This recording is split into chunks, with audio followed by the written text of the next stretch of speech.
అల్లు అర్జున్ కు మధ్యంతర బెయిల్ మంజూరైంది. ఇరుపక్షాల వాదనలు విన్న హైకోర్టు మధ్యంతర బెయిల్ ఇస్తూ తీర్పు వెలువరించింది. విచారణలో జోక్యం చేసుకోవద్దని, సాక్షులను ప్రభావితం చేయొద్దని హైకోర్టు ఆదేశాలు జారీ చేసింది. 50,000 వ్యక్తిగత పూచీకత్తును సమర్పించాలని కోర్టు తీర్పిచ్చింది.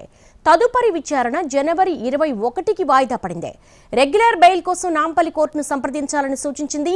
క్వాష్ పిటిషన్లో మధ్యంతర బెయిల్ ఇవ్వడంపై పీపీ అభ్యంతరం తెలపగా హైకోర్టు తోసిపుచ్చింది.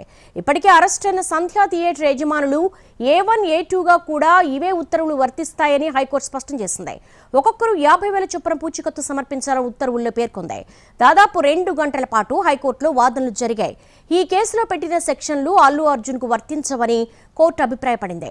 యాక్టర్ అయినంత మాత్రాన సామాన్య పౌరుడికి వర్తించే మినహాయింపులను నిరాకరించలేమని న్యాయస్థానం వెల్లడించింది. అల్లు అర్జున్ కూడా జీవించే హక్కుందని కోర్టు తెలిపింది. కేవలం నటుడు కాబట్టి 150, 150B, 118 సెక్షన్స్ కింద నేరాలను అల్లు అర్జున్ కు ఆపాదించాలా అని హైకోర్టు ప్రశ్నించింది. రేవతి కుటుంబంపై సానుభూతి ఉందన్న న్యాయస్థానం అంత మాత్రాన నేరాన్ని వారిపై రుద్దలేమని హైకోర్టు అభిప్రాయపడింది. భద్రత కోరుతూ సంధ్యా థియేటర్ చేసిన విజ్ఞప్తిని తాము అనుమతించలేదన్న పోలీసుల తరపు లాయర్ అన్నారు. అయినా అల్లు అర్జున్ సంధ్యా థియేటర్కు వచ్చారని కోర్టుకు తెలిపారు. ర్యాలీగా వెళ్లడం వల్లే తొక్కిసలాట జరిగిందని పోలీసుల తరపు న్యాయవాది వాదనలు వినిపించారు. సినిమా చూసేందుకు అల్లు అర్జున్ కు ఎవరి పర్మిషన్ అవసరం లేదని అల్లు అర్జున్ తరపు లాయర్ అన్నారు. సాధారణ ప్రేక్షకుడిగానే అల్లు అర్జున్ వెళ్లారని, ఎలాంటి నోటీసులు ఇవ్వకుండానే అరెస్టు చేశారని అల్లు అర్జున్ లాయర్ వెర్షన్ వినిపించారు. ఇది అక్రమ అరెస్ట్ అని, అరెస్టును తిరస్కరించండి అల్లు అర్జున్ తరపు లాయర్ కోర్టును రిక్వెస్ట్ చేశారు. విచారణకు అల్లు అర్జున్ సహకరిస్తున్నారని ఆయన లాయర్ అన్నారు. మధ్యంతర బెయిల్ ఇవ్వాలని విజ్ఞప్తి చేశారు.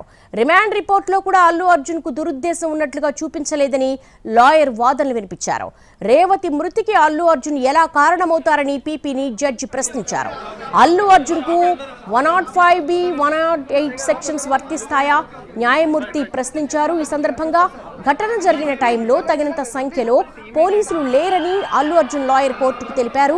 పోలీసులు కూడా అల్లు అర్జున్ చూస్తూ ఉండిపోయారని ఆయన తరపు లాయర్ అన్నారు. జనాన్ని పోలీసులు కంట్రోల్ చేయలేకపోయారని వాదన వినిపించారు. నటులు వస్తున్న విషయాన్ని ముందే ఏసీపీకి తెలిపామని థియేటర్ యాజమాన్యం లాయర్ వాదన వినిపించారు. ఇది క్వాష్ పిటిషన్ కానీ అప్పటికే అల్లు అర్జున్ అరెస్ట్ చేసి రిమాండ్కు పంపారని పబ్లిక్ ప్రాసిక్యూటర్ అన్నారు. వాడు రెగ్యులర్ బెయిల్ పిటిషన్ వేసుకోవచ్చని కోర్టుకు తెలిపారు. ఓ మహిళ చనిపోయారని, ఆమె కుమారుడు వెంటిలేటర్ పై ఉన్నాడని పీపీ ఆర్గ్యుమెంట్స్ వినిపించారు. మధ్యంతర బెయిల్ ఇవ్వాల్సిన అవసరం లేదని పీపీ అన్నారు.